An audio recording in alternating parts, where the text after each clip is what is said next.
bientôt 2 ans, mais qui connaissent ces derniers jours une proportion jadis inimaginable dans notre subconscient, j'allais dire démocratique. Les Sénégalais doivent se rendre compte à la lecture des derniers événements qui ont eu cours au Sénégal, particulièrement à la journée du 16 mars 2023, que l'état de droit, pour ne pas dire la démocratie sénégalaise, est mise à terre par le président Macky Sall qui vient de confirmer son obstination à piétiner l'opposition politique, la société civile, comme les populations de façon générale, dans l'unique dessein de maintenir sa dynastie à la tête du Sénégal. Le président Macky Sall convaincu que dans la course pour la présidentielle du 25 février 2025, que le président Ousmane Sonko est en pole position au regard des informations qu'il a lui-même reçues et du résultat des sondages qu'il a commandités, s'est donné pour mission d'éliminer politiquement le président Ousmane Sonko. La diabolisation n'y fit rien. Les entraves à sa liberté de réunion et de circulation ont connu un cuisant échec.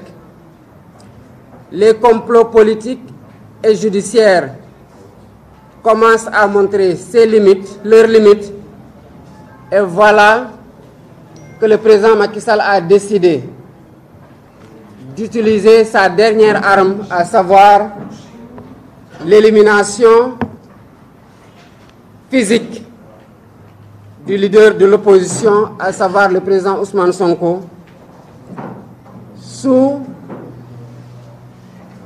le prétexte fallacieux d'un procès en diffamation monté de toutes pièces, mettant en œuvre un ministre de la République effectivement épinglé par un rapport de l'IGF, qui aurait dû être aujourd'hui, si la justice était ce qu'elle aurait dû être, sous les barreaux.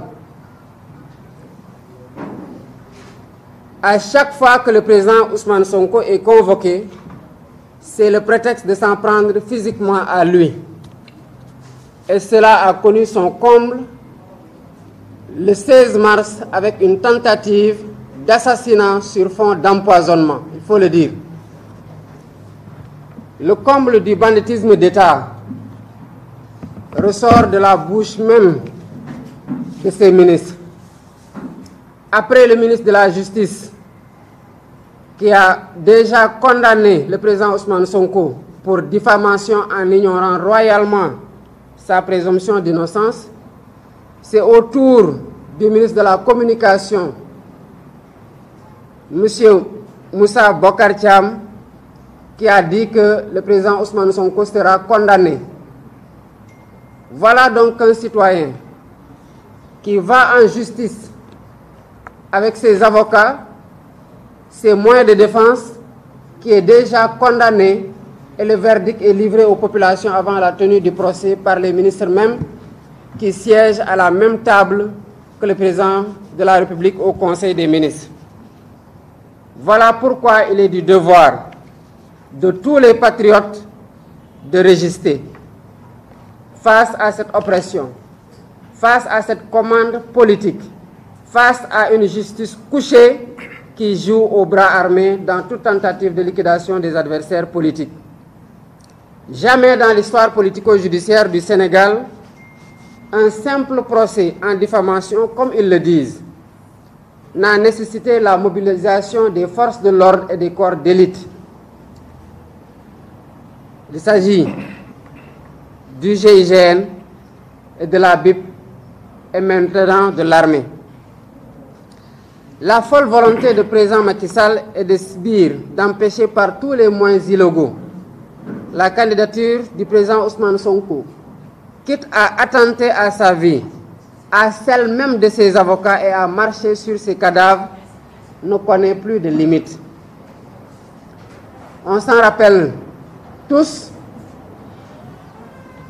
lors du giga meeting de la coalition Yewwi Askan Wi aux Parcelles Assainies, le président Sonko a décidé de ne plus se faire dicter un itinéraire non sécurisé pour se rendre au tribunal et a invoqué sa liberté constitutionnelle à circuler librement en tant que citoyen libre dans un pays libre.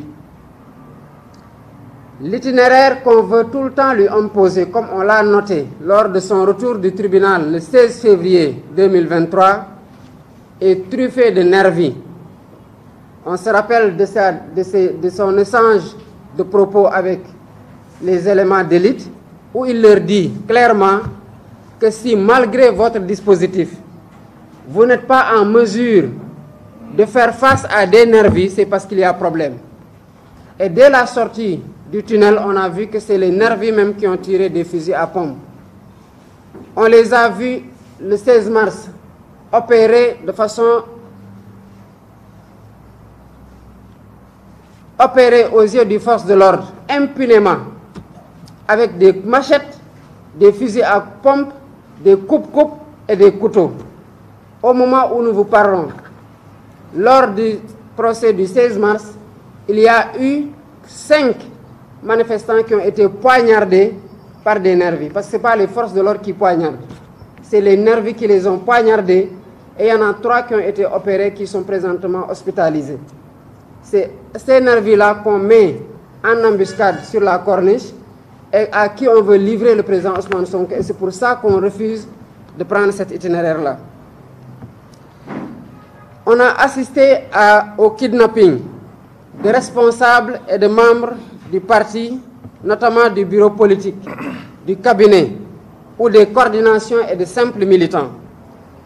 Le stratagème du gouvernement, c'est de maintenir le plus longtemps possible en détention et d'essayer de décourager les masses résistantes à continuer à résister sur le terrain des luttes politiques. Nous assistons aujourd'hui au Sénégal à des citoyens, à des scènes où des citoyens comme Dame Mbodj, après avoir participé à une émission où il n'a dit aucun propos qui lui vaut une poursuite pour appel à insurrection ou pour diffamation ou pour autre chose, donc des propos corrects et républicains dans le sens de la vérité, a été poursuivi notamment sur la corniche et où son véhicule a essuyé des tirs à balles réelles et jusqu'à présent le gouvernement n'a ouvert aucune enquête et une certaine presse même s'en défend d'évoquer clairement le sujet. Cette tentative d'assassinat non élucidée montre que le gouvernement n'a aucune limite dans l'élimination physique de toutes les voix discordantes, notamment de l'opposition, et c'est ce qui a valu à notre leader une tentative d'empoisonnement sur laquelle nous reviendrons. On peut rappeler les épisodes. Déjà le 16 février 2023, on a participé au guet-apens du tunnel de Soumbédioune. Qu'est-ce qu'on voulait faire sous le tunnel? Face au refus, on a quand même vu que des grenades lacrymogènes, malgré l'engagement des forces de l'ordre, à se porter garant de la sécurité du président Ousmane Sonko sous le tunnel, des gaz ont été mis là-bas. Cela signifie que s'ils avaient spontanément exécuté leur ordre de suivre le tunnel, l'irréparable allait se produire. Combien de fois le président Ousmane Sonko a fait l'objet de séquestration? Quel est le citoyen aujourd'hui au Sénégal, libre, non condamné, fait l'objet de séquestration et qui, à la veille de chaque audience, voit les corps d'élite venir séquestrer son véhicule, son domicile, empêcher ses enfants de se rendre à l'école, empêcher ses épouses d'aller au travail, empêcher ses collaborateurs d'aller discuter avec leur chef de parti.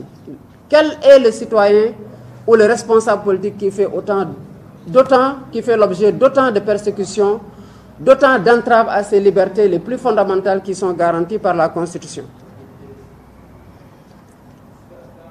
Nous prenons l'opinion nationale et internationale à témoin que tout ce qui arrivera au président Ousmane Sonko et qui ressortirait du gazage dont il a fait l'objet le 16 mars sera de la responsabilité exclusive du président Macky Sall et de son ministre de l'Intérieur qui donne les ordres sur le terrain.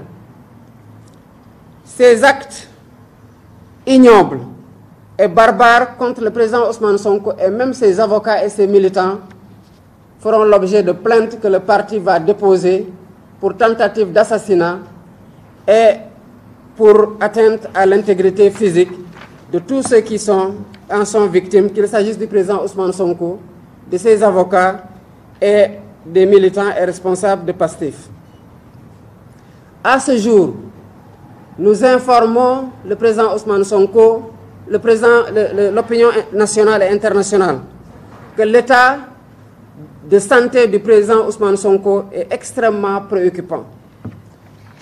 Jusqu'à présent, nous-mêmes les responsables du parti, nous peinons à le voir. Ça signifie que sa situation clinique est extrêmement préoccupante pour nous et pour les médecins qui sont à son chevet. Voilà pourquoi le parti a décidé de mettre tous les moyens à notre disposition pour procéder à son évacuation en rapport avec ses avocats à l'étranger pour voir le degré de nocivité du gaz qui lui a été aspergé. Nous informons aussi comme le maître Ciré Clédor, qui n'a pas d'entrave par rapport à son passeport, a été envoyé en France pour subir les tests que nous voulons que le président Ousmane Sonko lui-même subisse. Nous exigeons dans ce registre alors que son passeport lui soit tout de suite restitué pour permettre de procéder sans délai aux formalités permettant de le sortir du territoire pour prendre en charge de façon correcte ses soucis de santé découlant des effets de la substance dont il a été aspergé. Rien ne nous rassurera par rapport à ça. Des échanges qu'on a eus avec des toxicologues nous renseignent qu'il y a des gaz qui, administrés et pendant un certain temps, ne peuvent plus être découverts mais continuent à faire leur effet sur le long terme. Et cela nous fait interroger sur la nécessité qu'ils ont eue à l'asperger de gaz, à le conduire chez lui, à empêcher même que l'ambulance vienne le prendre pendant 6 heures de temps. Pourquoi, après qu'il soit revenu chez lui, continuer à empêcher même que l'ambulance vienne à son chevet pour que les observations et les examens qu'il aurait pu faire lui soient administrés dans la clinique où on voulait le conduire? Est-ce qu'il voulait attendre que ce temps-là soit écoulé pour qu'on ne puisse plus retrouver de substances et que les effets continuent à se faire sentir sur sa santé à long terme? C'est une interrogation légitime que nous avons et c'est notre soupçon le plus total que nous avons vis-à-vis de ce qu'ils ont voulu avoir comme résultat. Voilà pourquoi PASTEF, les patriotes, demandent aux militants et sympathisants de maintenir la mobilisation pour continuer à résister vigoureusement face à la tentative d'assassinat subie par notre leader, le président Ousmane Sonko. Que les patriotes comprennent, et les citoyens sénégalais de tous bords qui sont épris de justice et de démocratie, que rien ne doit nous faire reculer face à l'obstination du président Macky Sall à éliminer politiquement et au besoin physiquement le président Ousmane Sonko pour l'écarter de la course à la présidence de la République pour laquelle il est le favori. Que les actes d'intimidation et de violence exercés sur nos militants et nos sympathisants n'entravent en rien leur détermination à poursuivre la lutte. Parce que si cela les fait reculer, le monstre va triompher et il va encore s'en prendre mieux à tous les Sénégalais, à leur liberté, aux besoins physiquement, comme on l'a vu avec Gambo récemment et comme on l'a vu avec le président Ousmane Sonko. Le bureau politique appelle tous les militants à continuer à résister à ses côtés par tous les moyens devant cette injustice systémique digne des régimes autocratiques.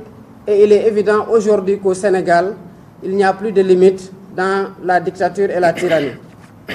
Le bureau politique demande aux coordinations départementales sur l'ensemble du territoire d'introduire des lettres d'information auprès des autorités administratives pour des marches pacifiques tendant à demander la fin de la persécution contre le président Ousmane Sonko et les leaders et les militants et sympathisants du parti et à demander la libération sans condition des otages politiques du régime du président Macky Sall.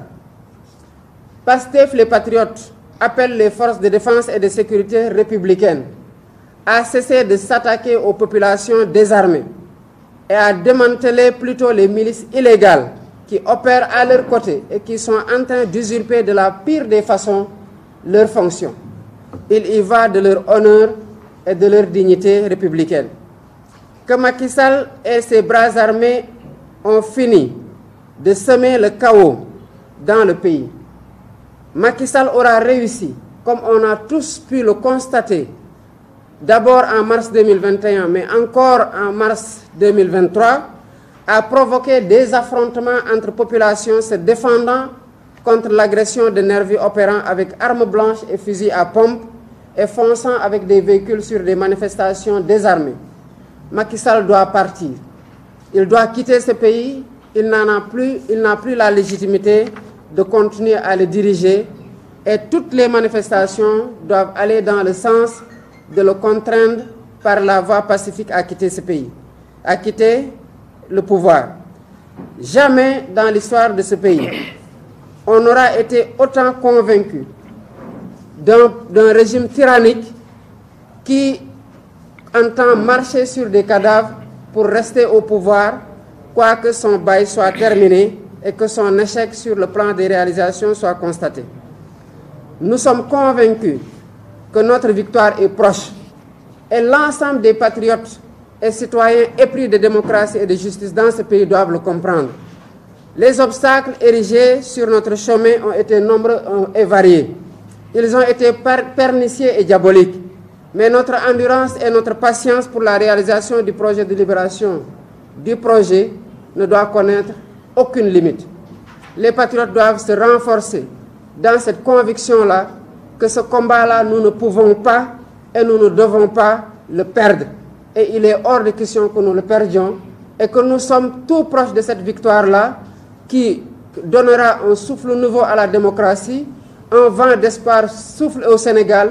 Il faut que cet espoir-là soit concrétisé et la seule voie pour le concrétiser, c'est la détermination des patriotes à tomber sous les balles s'il le faut, à aller remplir les prisons s'il le faut, mais que jusqu'au dernier patriote, qu'on soit convaincu que ce dernier patriote-là remporte la victoire pour que la démocratie et l'état de droit soient restaurés au Sénégal. Nous vous remercions. La patrie ou la mort, nous vaincrons.